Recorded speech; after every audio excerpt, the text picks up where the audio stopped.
हाय मंडळी, नमस्ते. आता इकडे टिफिनसाठी बनवते मी आलू पराठा. त्यासाठी बटाटे छान उकडून आणि किसून घेतले होते आणि हा ओवा थोडा टाकते. मस्त असं चुरून ओवा टाकलेला आहे. त्यामध्ये बारीक चिरलेली कोथिंबीर आणि कांदा, बारीक चिरलेला कांदा, इथे मिरचीची पेस्ट आणि थोडीशी लसूण.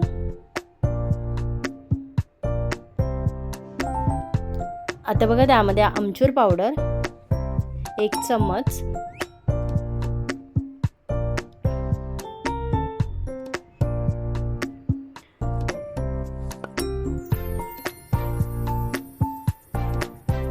त्यानंतर जिरे पावडर थोडी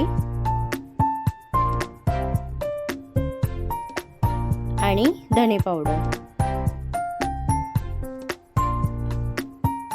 आता त्यामध्ये लाल तिखट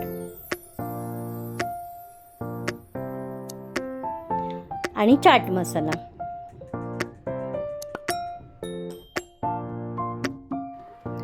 आता त्यामध्ये मीठ ॲड करूया आणि छान असे मिक्स करून घेऊया. तर इथे कणकेचा छान असा गोळा करून घेऊया आणि त्यामध्ये हे मिश्रण, बटाट्याचं मिश्रण ॲड करूया. आणि बघा, आता हे आपण हलक्या हाताने पराठा असं लाटून घेऊया. बघा, हलक्या हाताने घेतल्याने तो फुटतही नाही आणि चिकटतही नाही जास्त. बघा, मस्त असं गोल असं भरून घेऊया हा कणिकामध्ये. बघा, मस्त असं गोल करून घेऊया. आता त्यामध्ये मी सुकं पीठ ॲड करते. दोन्ही बाजूनी लावून घेऊया आणि छान असा हलक्या हाताने लाटून घ्यायची पोळी. बघा, मस्त असं.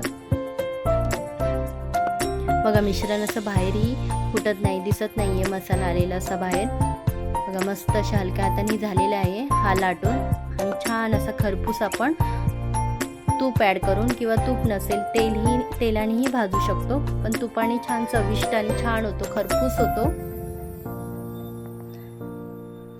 बघा, मस्त असं आता मी पॅनमध्ये छान असं तूप ॲड करून मस्त असं खरपूस आलू पराठा भाजून घेते.